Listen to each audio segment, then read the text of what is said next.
राधे कृष्ण। आप सभी को ओम नमो नारायण। स्वागत है आप सभी का आपके अपने चैनल देव देवी धाम में। मैं रूबी शर्मा फिर से आप सभी के सामने लेकर आई हूँ श्री दुर्गा सप्तशती पाठ का अध्याय 9। जैसा कि आप सभी को पता है कि इससे पिछली वीडियोस में मैंने 8 अध्याय आप सभी के लिए पूरे कर दिए हैं, तो आज मैं आप सभी के सामने लेकर आई हूँ दुर्गा सप्तशती पाठ का 9वां अध्याय, वो भी हिंदी में। तो चलिए शुरू करते हैं। अध्याय 9, निशुंभ वध। मैं अर्धनारीश्वर के श्री विग्रह की निरंतर शरण लेता हूँ। उसका वर्ण बंदूक पुष्प और सुवर्ण के समान रक्तपीत मिश्रित है। वह अपनी भुजाओं में सुंदर अक्षमाला, पाश, अंकुश और वरद मुद्रा धारण करता है। अर्धचंद्र उसका आभूषण है तथा वह 3 नेत्रों से सुशोभित है।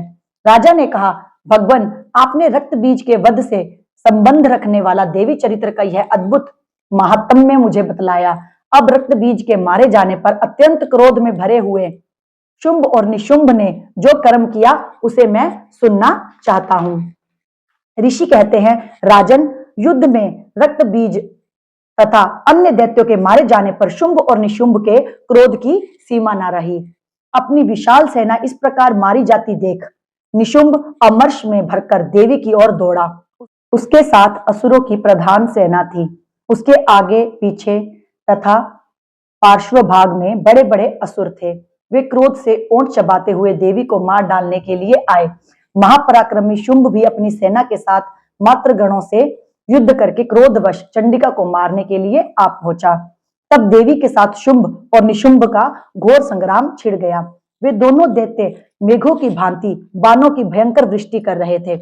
उन दोनों के चलाए हुए बाणों को चंडिका ने अपने बाणों के मुंह से तुरंत काट डाला और शस्त्र समूहों की वर्षा करके उन दोनों दैत्यपतियों के अंगों में भी चोट पहुंचाई।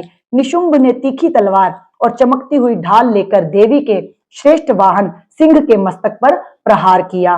अपने वाहन को चोट पहुंचने पर देवी ने शूरप्र नामक बाण से निशुंभ की श्रेष्ठ तलवार तुरंत ही काट डाली और उसकी ढाल को भी, जिसमें 8 चांद जड़े थे, खंड खंड कर दिया। ढाल और तलवार के कट जाने पर उस असुर ने शक्ति चलाई, किंतु सामने आने पर देवी ने चक्र से उसके भी 2 टुकड़े कर दिए।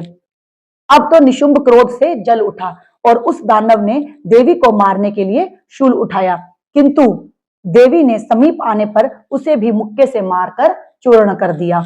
तब उसने गदा घुमाकर चंडी के ऊपर चलाई, परंतु वह भी देवी के त्रिशूल से कटकर भस्म हो गई। तदनंतर दैत्यराज निशुंभ को फरसा हाथ में लेकर आते देख देवी ने बाण समूह से घायल कर धरती पर सुला दिया। उस भयंकर पराक्रमी भाई निशुंभ के धराशायी हो जाने पर शुंभ को बड़ा क्रोध हुआ और अंबिका का वध करने के लिए वह आगे बढ़ा। रथ पर बैठे बैठे ही उत्तम आयुधों से सुशोभित अपनी बड़ी बड़ी 8 अनुपम भुजाओं से समूचे आकाश को ढककर वह अद्भुत शोभा पाने लगा। उसे आते देख देवी ने शंख बजाया और धनुष की प्रत्यंचा भी अत्यंत दुस्सह शब्द किया। साथ ही अपने घंटे के शब्द से, जो समस्त दैत्य सैनिकों का तेज नष्ट करने वाला था, संपूर्ण दिशाओं को व्याप्त कर दिया। तदनंतर सिंह ने भी अपनी दहाड़ से, जिसे सुनकर बड़े बड़े गजराजों का महान मद चूर हो जाता था, आकाश, पृथ्वी और 10 दिशाओं को गूंजा दिया। फिर काली ने आकाश में उछलकर अपने दोनों हाथों से पृथ्वी पर आघात किया। उससे ऐसा भयंकर शब्द हुआ जिससे पहले के सभी शब्द शांत हो गए। तत्पश्चात शिवदूती ने दैत्यों के लिए अमंगलजनक अट्टहास किया। इन शब्दों को सुनकर समस्त असुर थर्रा उठे, किंतु शुंभ को बड़ा क्रोध हुआ। उस समय देवी ने जब शुंभ को लक्ष्य करके कहा, ओ दुरात्मन, खड़ा रह, खड़ा रह, तभी आकाश में खड़े हुए देवता बोल उठे, जय हो, जय हो।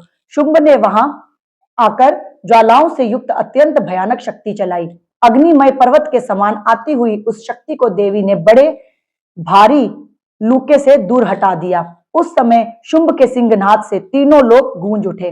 राजन, उसकी प्रतिध्वनि से वज्रपात के समान भयानक शब्द हुआ, जिससे अन्य सब शब्दों को जीत लिया।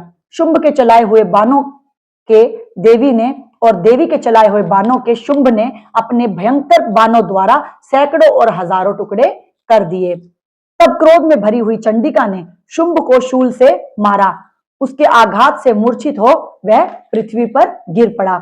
इतने में ही निशुंभ को चेतना हुई और उसने धनुष हाथ में लेकर बाणों द्वारा देवी काली तथा सिंह को घायल कर डाला। फिर उस दैत्यराज ने 10,000 बाहें बनाकर चक्रों के प्रहार से चंडिका को आच्छादित कर दिया। तब दुर्गम पीड़ा का नाश करने वाली भगवती दुर्गा ने कुपित होकर अपने बाणों से उन चक्रों तथा बाणों को काट दिया।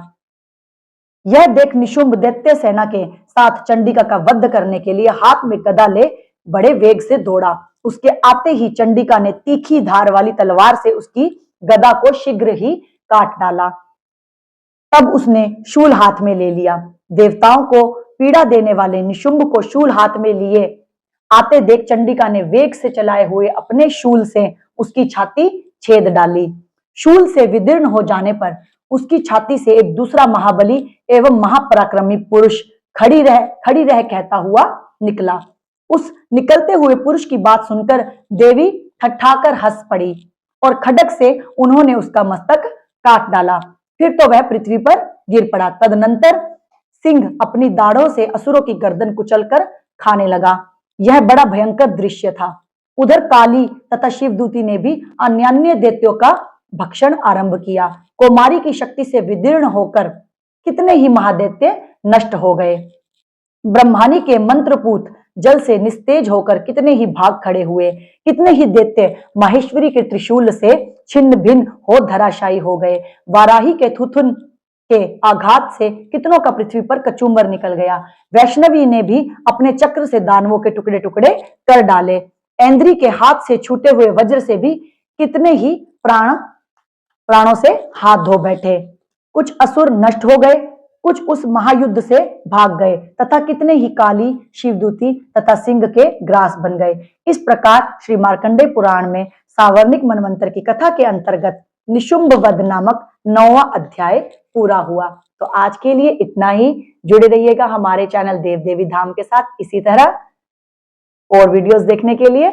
आप सभी का धन्यवाद। ओम नमो नारायण। राधे कृष्ण।